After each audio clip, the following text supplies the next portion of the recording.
Hello नमस्कार, मैं हरिओम आप सभी का स्वागत करता हूं। हरिओम सर जीएस में। और कैसे हैं आप सभी लोग?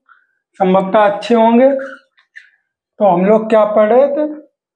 हम लोग पढ़ रहे थे एनसीईआरटी। एनसीईआरटी श्रृंखला हम लोग कंटिन्यू करेंगे। और हम लोग पढ़ रहे थे इस समय क्लास 6 की एनसीईआरटी। 2 क्लासें हम लोगों ने पीडीएफ के माध्यम से पढ़ी थी। 2 क्लासें हमने किस माध्यम से पढ़ी थी? पीडीएफ के माध्यम से। और हम एसके जहाँ की जो एक बुक है एनसीईआरटी क्लास 6 के 10th से, हम उस बुक को पढ़ा रहे हैं। हम आपको उस बुक से पढ़ा रहे हैं और हम 1-2 पॉइंट इधर उधर से भी ले रहे हैं, मतलब एनसीईआरटी किताब से। तो आज हम लोग पढ़ेंगे क्लास 6 का चैप्टर नंबर 4। आज हम लोग पढ़ेंगे क्लास 6 का चैप्टर नंबर 4। आइए देखते हैं क्लास 6 का चैप्टर नंबर 4। चैप्टर नंबर 4 कौन सा है? पौधों को जानिए।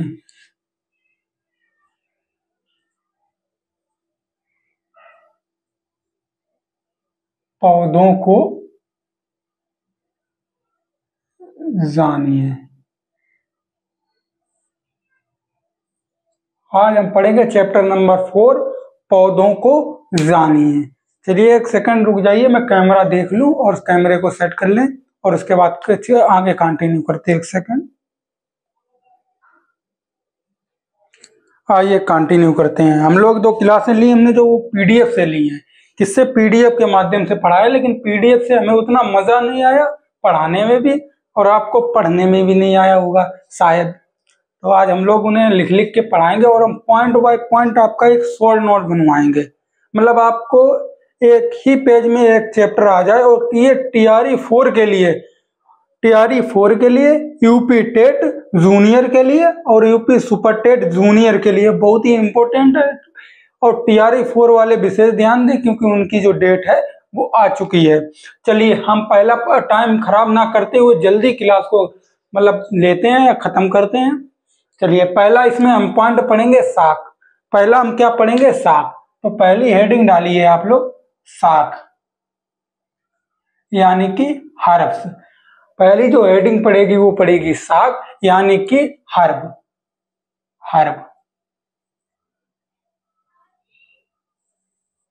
आइए देखते हैं शाख क्या होता है।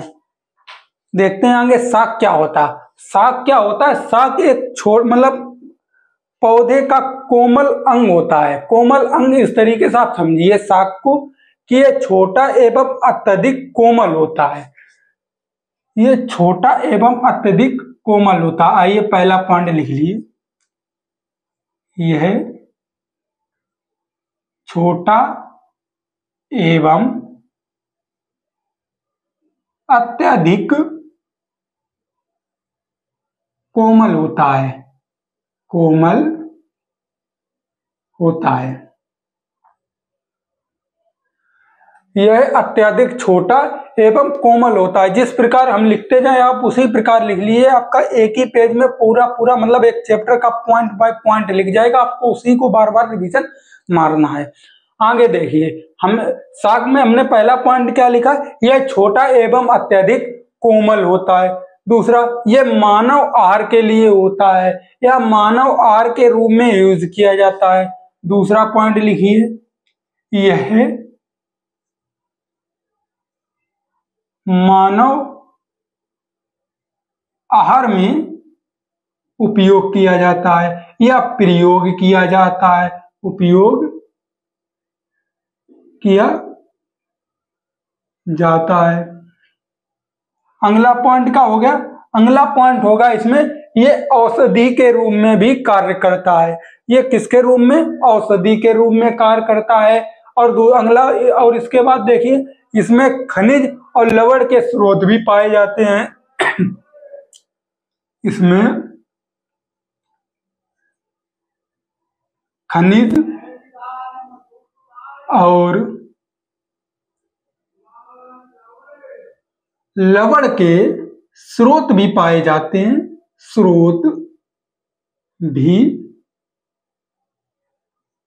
पाए जाते हैं। अब मतलब खाने के लिए अगर उपयोग कर रहे हैं तो मतलब अगर खाने के लिए उपयोग हो रहा है तो इसमें खनिज और लवण जरूर पाए जाते होंगे, ये मतलब कॉमन वाली बात है। अच्छा, इसके उदाहरण देखिए, आइए इसके उदाहरण देखते हैं। इसमें क्या क्या आते हैं? इसमें पालक आता है और घास आती है। क्या क्या आते हैं? पालक, पालक कमा घास। पालक में क्या पाया जाता है? आयरन, और वो हमने आपको बता दिया खनिज और लवण के स्रोत भी पाए जाते हैं। इसके बाद हम अगला पॉइंट पढ़ेंगे, झाड़ी। अगला पॉइंट क्या पढ़ेंगे? झाड़ी। तो आप लोगों ने लिख लिया होगा या स्क्रीनशॉट देख लिया होगा। चलिए आगे चलते हैं, अगला पॉइंट हम पढ़ेंगे झाड़ी।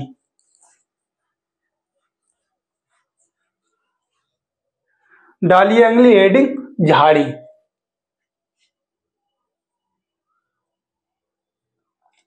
अगली हेडिंग हम लोग पढ़ेंगे झाड़ी। झाड़ी मतलब होता है वश, इंग्लिश में देखिए, बस। आइए झाड़ी में पहला पॉइंट, यह छोटा एवं घना पौधा होता है। यह छोटा एवं घना पौधा होगा। झाड़ी आपने देखी होगी, झाड़ी इतनी बड़ी होती है, मतलब इतनी छोटी, या कुछ छोटी भी होती है। और कैसी होती है? एकदम घनी होती है।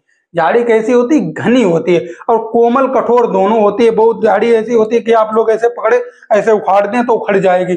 और बहुत झाड़ी इतनी मजबूत होती है, आप कितना भी इसे तोड़ते रहिए टूटेगी नहीं। वो मतलब लचीलापन उसमें ज्यादा होता है। तो आइए देखते हैं, हमने क्या बताया, झाड़ी कैसी होती है? छोटी और घनी होती है। लिखिए, झाड़ी छोटी कामा घनी होती, घनी होती। दूसरा पॉइंट, दूसरा हमने पॉइंट क्या बताया? झाड़ी कोमल कठोर दोनों होती है, दोनों प्रकार की होती। दूसरा पॉइंट आप लोग लिखेंगे, झाड़ी, झाड़ी कोमल या कठोर होती है। झाड़ी कैसी होती है? कोमल या कठोर होती है। तीसरा पॉइंट लिखे, झाड़ी किस में उपयोग में आती है? औषधि के रूप में। जैसे आप लोगों ने एक सुना होगा चिरचिरा, चिरचिरा एक पौधा होता है, वो भी झाड़ी के रूप में होता है। वो किस में आता है? कभी हमारे फोड़ा या फुंसियां निकले आती हैं, या हमारे आप लोगों ने देखा होगा, इस समय बरसात का टाइम चल रहा होगा, बरसात में पैरों के बीच में इस तरीके यहाँ पर क्या हो जाता है? सफेद सफेद हो जाता है, जिसमें हमें खजली टाइप की हो जाती है। तो उसमें हम निचोड़ के उसमें डालते हैं चिरचिरा। तो झाड़ी किसमें उपयोग आती है? औषधि के रूप में। इसका उपयोग किसमें किया जाता है? औषधि के रूप में। झाड़ी का प्रयोग, झाड़ी का प्रयोग औषधि के रूप में भी होता है। औषधि के रूप में भी होता है। किसमें होता? औषधि के रूप में भी होता है झाड़ी का प्रयोग। झाड़ी में मतलब इसके उदाहरण देंगे, उदाहरण देखिए, उदाहरण झाड़ी में आता क्या क्या है? झाड़ी में जो आता है, मिर्च का पौधा भी आता है, अनार का पौधा, अनार का पौधा इससे ज्यादा ऊपर नहीं होता है, आप लोगों ने देखा होगा। मिर्ची, मेहंदी का पौधा आता होगा, जो मेहंदी हम लोग बटके बालों में लगाते या हाथ पर मतलब थोप लेते सर में, मतलब ठंडक लाने के लिए। और बैगन का पौधा देखा होगा आपने। तो उदाहरण में क्या लिखेंगे? मिर्ची, अनार, मेहंदी। हम जो पॉइंट लिख रहे आप लोग वही पॉइंट लिखेंगे, क्योंकि ये जो एनसीईआरटी में दिया गया है, जो एनसीईआरटी में दिया गया है, आप लोगों को वही लिखना है। इसमें कुछ पॉइंट अलग से जोड़े जा सकते हैं, लेकिन हम लोग यहाँ नहीं जोड़ेंगे। यहाँ हम लोगों का एक ही काम है कि एनसीईआरटी को जितनी जल्दी हो सके उतनी जल्दी हमें फिनिश करना। उसके बाद हमें जनरल साइंस पढ़ना है, वहां पर हम पूरा इसका विस्तार करेंगे। तो आइए देखते हैं, उसके बाद क्या है? बैगन, बैगन, उसके बाद बैगन आप लोगों ने लिख लिया होगा। दूसरा, एक नोट पॉइंट डालकर आप लोग लिखेंगे, नोट पॉइंट, नोट पॉइंट आप लोग लिखेंगे कमजोर तने वाले पौधे जो खड़े नहीं हो सकते वो कैसे होते, बिसर्पी लता। कमजोर तने वाले पौधे, तने वाले पौधे, कामा, जो खड़े नहीं हो सकते, जो खड़े नहीं हो सकते,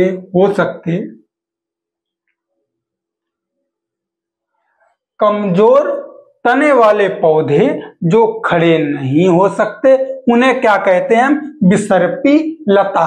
उन्हें क्या कहते हैं, बिसर्पी लता, बिसर्पी लता। उन्हें क्या कहेंगे हम, बिसर्पी लता। तो आप लोगों ने ये लिख लिया होगा। इसके बाद हम आगे चलते, आगे नोट पॉइंट में अगला पॉइंट लिखेंगे, कुछ पौधे किसी वस्तु के सहारे ऊपर चढ़ते हैं, आरोह कहलाते हैं। ये पहला पॉइंट। दूसरा पॉइंट नोट में लिखेंगे, कुछ पौधे किसी के सहारे ऊपर चढ़ते हैं, वो क्या कहलाते, आरोह कहलाते हैं। कुछ पौधे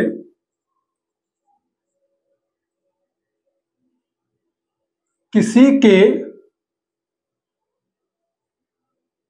सहारे ऊपर चढ़ते हैं, उन्हें क्या कहलाते, आरोह कहलाते हैं। उन्हें आरोह कहलाते हैं। और हम लोग आपको ये पढ़ा रहे हैं इसके जहां बुक से पढ़ा रहे हैं, और कुछ पॉइंट हम अपनी तरफ से, हाँ इतना है कि हम इसके जहां से, इसके जहां की बुक से पढ़ा रहे हैं, सर की बुक से पढ़ा रहे हैं, तो हम कुछ पॉइंट थोड़ा छोटा करते चले जा रहे हैं। इसके बाद हम लोग क्या पढ़ेंगे, जड़ पढ़ेंगे। आप लोग इसका स्क्रीनशॉट ले लीजिए और हम इसके बाद आगे चलते हैं। इसके बाद हम लोग पढ़ेंगे जड़। हम इसके बाद क्या पढ़ेंगे, जड़ पढ़ेंगे। आइए आगे देखते हैं।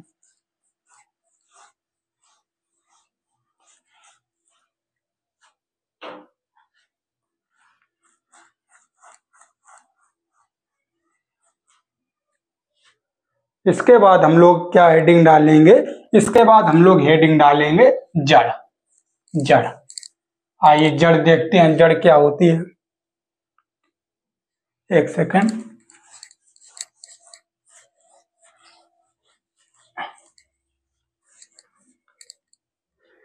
हेडिंग डालिए आप लोग, जड़।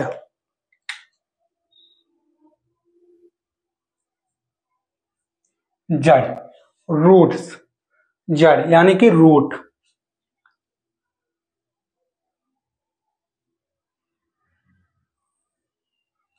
जड़, जड़ हम लोग देखेंगे जड़ कैसी होती।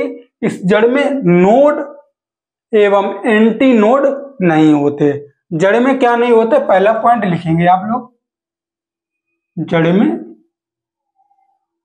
नोड, जड़ में क्या, नोड एवं एंटी नोड नहीं होते। जड़ में नोड एवं, सॉरी, जड़ में नोड एवं एंटी नोड, एंटी नोड नहीं होते। अगला पॉइंट देखेंगे। अगला पॉइंट देखिए, इसकी जो वृद्धि होती है वो ऋणात्मक प्रकाशानुवर्तन और धनात्मक गुरुत्वानुवर्तन होती है। इसकी जो वृद्धि है, इसकी वृद्धि, इसकी वृद्धि ऋणात्मक, इसकी जो वृद्धि होती है वो ऋणात्मक प्रकाशानुवर्तन, ऋणात्मक प्रकाशानुवर्तन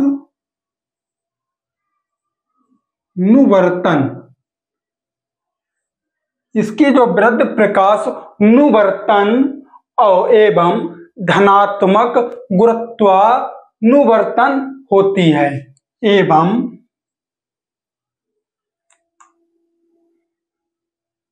धनात्मक गुरुत्वानुवर्तन,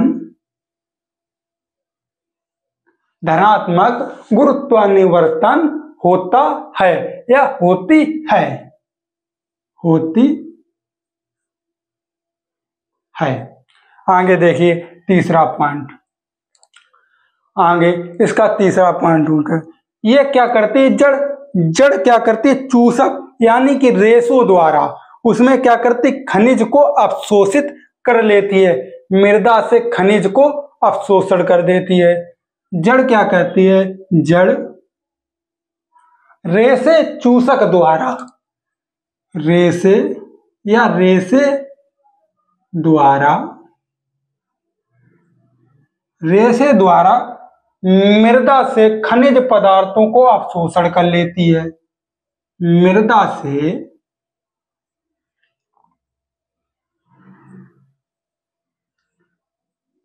खनिज पदार्थों से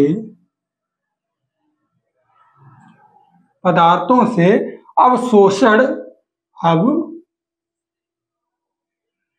शोषण कर लेती है, कर लेती है। जड़ क्या करती है, मृदा से अवशोषण कर लेती है रेशों द्वारा। मृदा के अवशोषण करने के कारण या भोजन संग्रह के कारण जड़ क्या करती है, फूल जाती है। आगे लिखिए, भोजन संग्रह के कारण, भोजन संग्रह के कारण जड़ फूल जाती। उदाहरण लिखेंगे, कौन कौन सी जड़ें क्या होती है, फूल जाती है। उदाहरण लिखेंगे, गाजर, मूली और चुकंदर। जैसे उदाहरण, गाजर, मूली और कामा चुकंदर। जैसे गाजर और मूली और चुकंदर। आगे लिखेंगे एक पॉइंट, एक बीज पत्री जड़ या एक बीज पत्री पौधा का जड़ कैसा होता है, रेशेदार होता है। एक बीज पत्री पौधे की जड़ रेशेदार होती है। पॉइंट लिखेंगे, एक बीज पत्री पौधे की जड़ कैसी होती है, रेशेदार होती है। एक बीज पत्री पौधा की जड़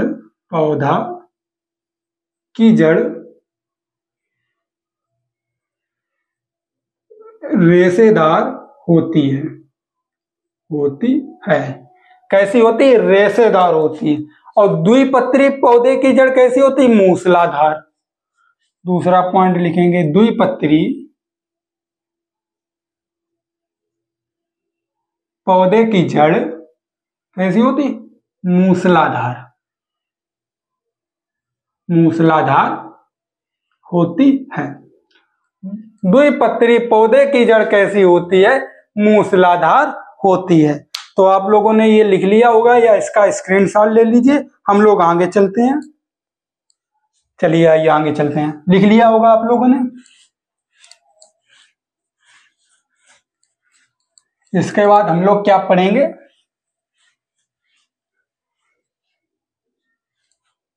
इसके बाद हम पढ़ेंगे, एक तरफ वस्तु डालेंगे और एक तरफ डालेंगे जड़।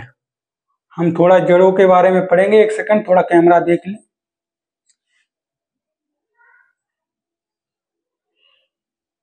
आइए आगे देखते हैं।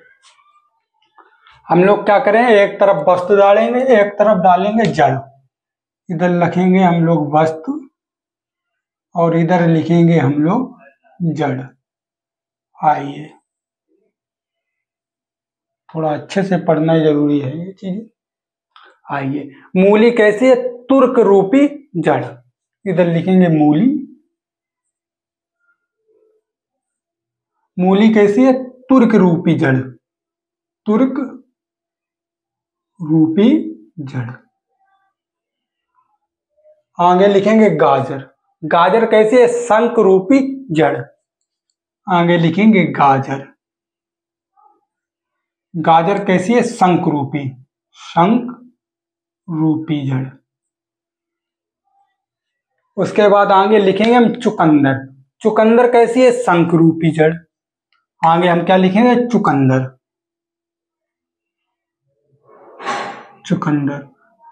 कैसी है? शंख रूपी जड़।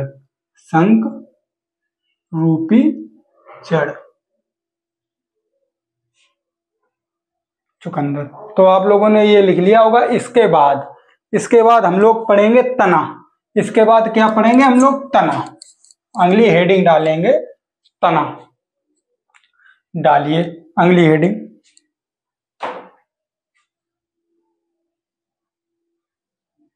तना। हम लोग क्या पढ़ेंगे? तना यानी कि ट्रंक।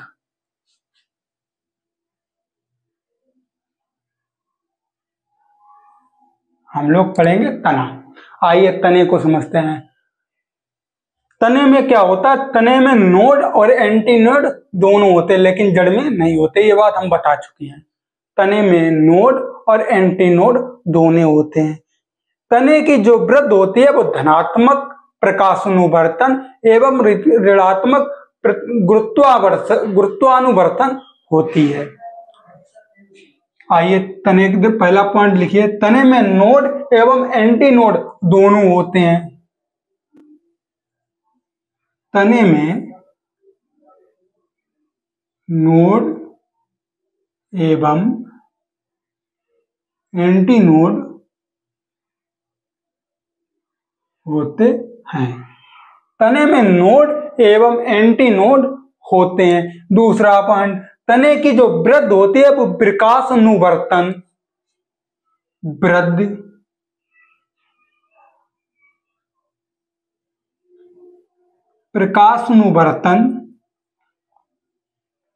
एवं ऋणात्मक ये कैसी होती है? धनात्मक। यहां पर लिख लीजिए, ये धनात्मक होती है।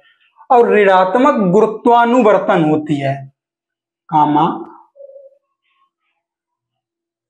ऋणात्मक गुरुत्वानुवर्तन होती है। यह दूसरा पॉइंट। तीसरा पॉइंट लिखिए तने में। तना कैसा होता है? रेगिस्तानी पौधा। तने जो रेगिस्तानी पौधे, जो रेगिस्तान में जो पत्तियां होती हैं वो किस प्रकार हो जाती हैं? तने के रूप में।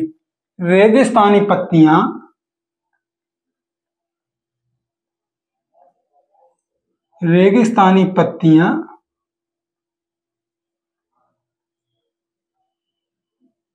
तने के रूप में होती हैं। और रेगिस्तान में जो बाष्पोदर्शन होता है, रेगिस्तान में जो बाष्पोदर्शन होता है वो किससे होता? तने द्वारा होता है। और तने में कैसी? नागफनी। अच्छा, तने में आता क्या? तने मतलब खाने योग्य भी होते हैं। जैसे खाने योग्य जो तना होगा वो कैसा होगा? आलू, प्याज, अदरक, हल्दी और लहसुन होता है। इधर लिखे खाने योग्य तने। खाने योग्य तने। खाने योग्य तने कौन कौन से होते हैं? आलू,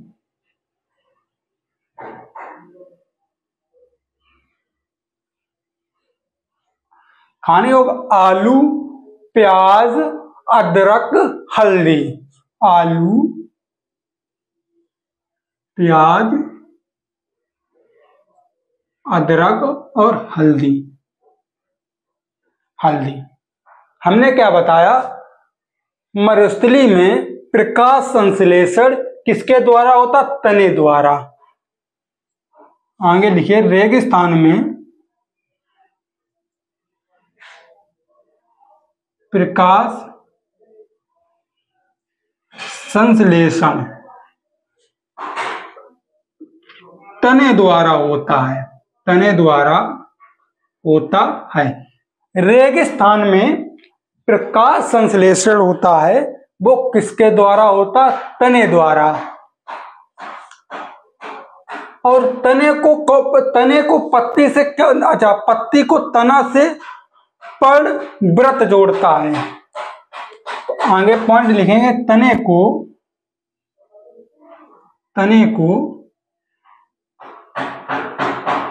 पत्ती से पर व्रत जोड़ता है। तने को पत्ती से कौन जोड़ता है?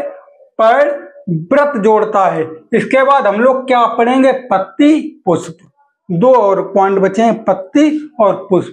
इसके बाद हम लोग पढ़ेंगे पत्ती। चलिए अगली हेडिंग डालिए।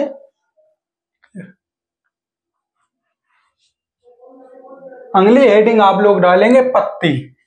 अगली हेडिंग क्या पढ़ेंगे? पत्ती।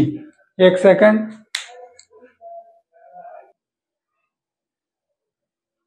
हम लोग क्या पढ़ रहे थे? पत्ती, लीफ।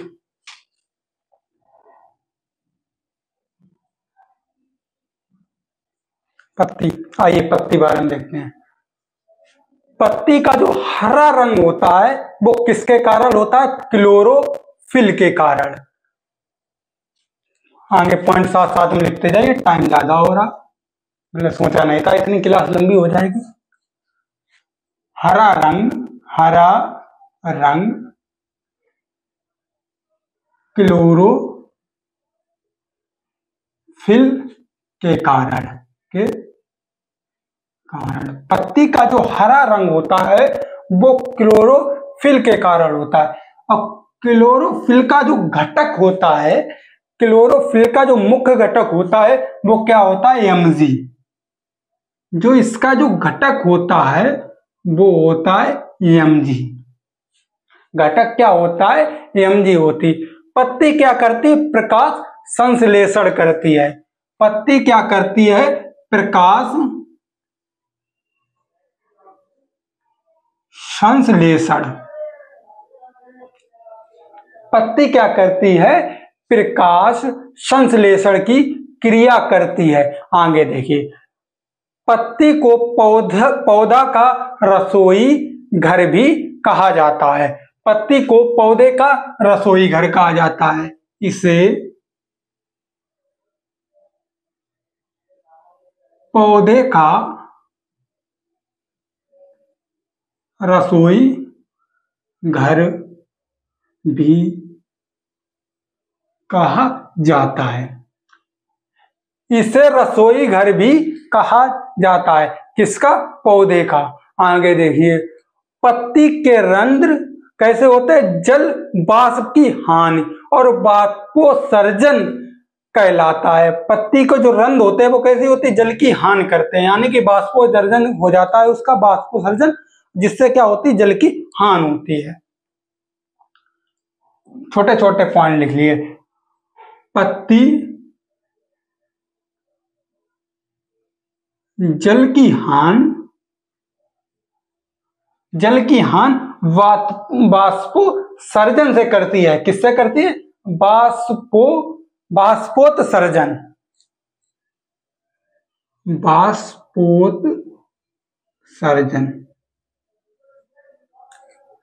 पत्ती जल की हानि कैसी करती है? वाष्पोत्सर्जन के द्वारा। आगे लिखिए, रंध्र को खोलने के लिए जल एवं बंद करने के लिए पोटेशियम की आवश्यकता होती है। एक सेकेंड,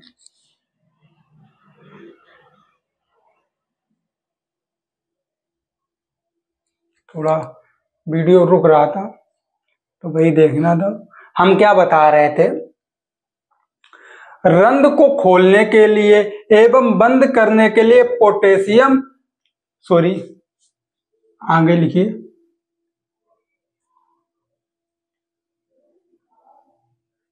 रंध्र को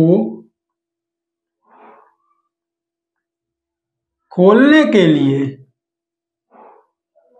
जल एवं बंद करने के लिए रंध्र को खोलने के लिए जल और बंद कर लेने के लिए पोटेशियम की आवश्यकता होती है। पोटेशियम की आवश्यकता होती है। किसकी आवश्यकता होती है? पोटेशियम की। आगे लिखिए, कुछ पत्ती बाष्पोसर्जन रोकने के लिए कांटे के रूप में क्या हो जाती है? परिवर्तित हो जाती है मरुस्थली में। वो आपको हमने तने में बता दिया। आगे लिखिए, ब्रायोफाइल या ब्रायोफाइल में जनन पत्ती के माध्यम से भी होता है। अगला पॉइंट लिखेंगे, ब्रायोफाइल्स में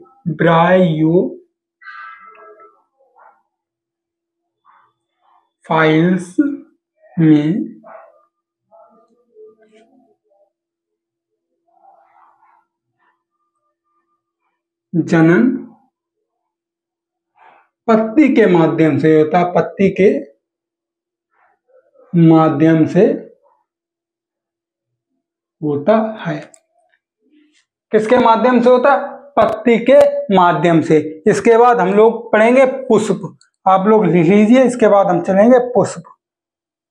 हमने क्या बताया था? एक पॉइंट इसमें हमने ये भी बताया था कि जो पत्ती होती है वो कैसे तने के रूप में परिवर्तित हो जाती है। कहां पर? मरुस्थली में, जिससे बाष्पोसर्जन कम हो, पानी की हानि कम हो। आगे चलिए,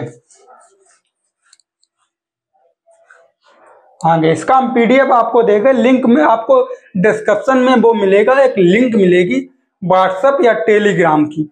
आप उस पर चले जाना, व्हाट्सएप वाले में जाना, आपको वहां पर सारी पीडीएफ मिलती रहेंगी।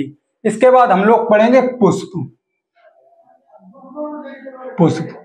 इसके बाद हम लोग क्या पढ़ेंगे? पुष्प, फ्लोवर।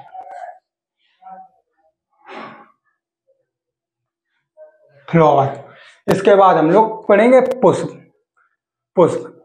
यह पौधा मुख्य जनन का अंग होता है। कैसा होता है पौधा? कैसा होता है? मुख्य जनन का अंग होता है। पौधे के मुख्य जनन का क्या होता है? अंग होता है। देखिए, मुख्य जनन का अंग होता है। पौधे के मुख्य जनन का अंग होता है। यह सबसे नीचे बाह्यदल पुंज होता है। यह क्या होता है? सबसे नीचे बाह्यदल का पुंज होता है। अगला पॉइंट लिखेंगे, यह सबसे नीचे बाह्यदल का पुंज होता है। यह सबसे नीचे बाह्यदल का क्या होता है? पुंज होता है। उसके बाद लिखेंगे, जो विभिन्न रंग का होता है वो तो आपको पता है। मादा जननांग भाग अंडाशय, वर्तिका एवं वर्तिकाग्र। आगे लिखेंगे पॉइंट, मादा जननांग अंग, मादा जनन और अंग। मादा जननांग अंग या भाग हमने क्या बताया? अंडाशय, वर्तिका एवं वर्तिकाग्र। अंडाशय, अंडाशय,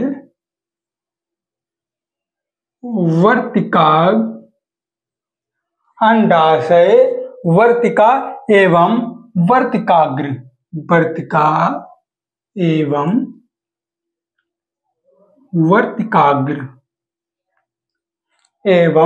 वर्तिकाग्र। अब पढ़ेंगे नर भाग या नर जननंग भाग। अगला पॉइंट पढ़ेंगे, नर जननंग भाग। यहां भाग कर लीजिए। नर जननंग भाग। नर जननंग भाग क्या पढ़ेंगे? पुंकेश्वर या पुमंग। पुंकेश्वर या पुमंग। या पढ़ेंगे पुमंग। और आपका ये वाला चैप्टर यहीं से होता है फिनिश। हम इसके कुछ महत्वपूर्ण पॉइंट और लिखा दें, 3-4 मतलब 5 मिनट और लगेंगे।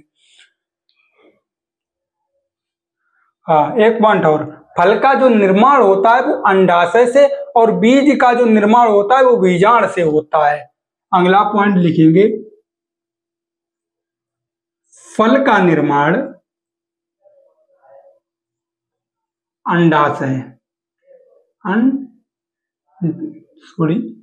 फल का जो निर्माण होता है वो किससे होता है? अंडाशय से होता है। और बीज का निर्माण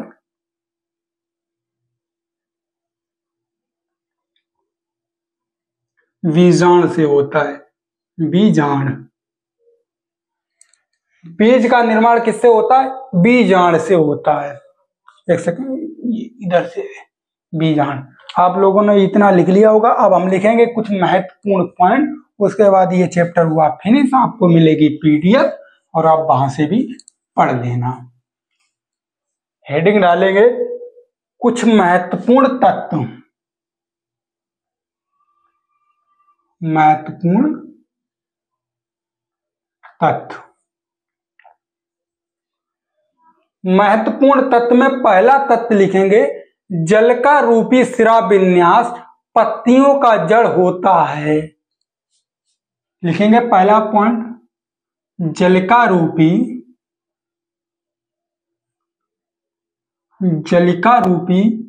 सिरा विन्यास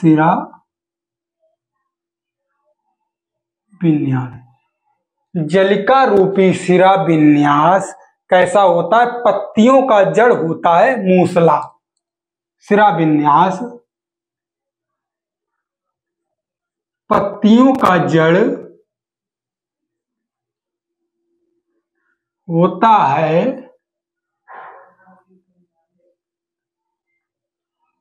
मूसला। कैसा होता है? मूसला होता है।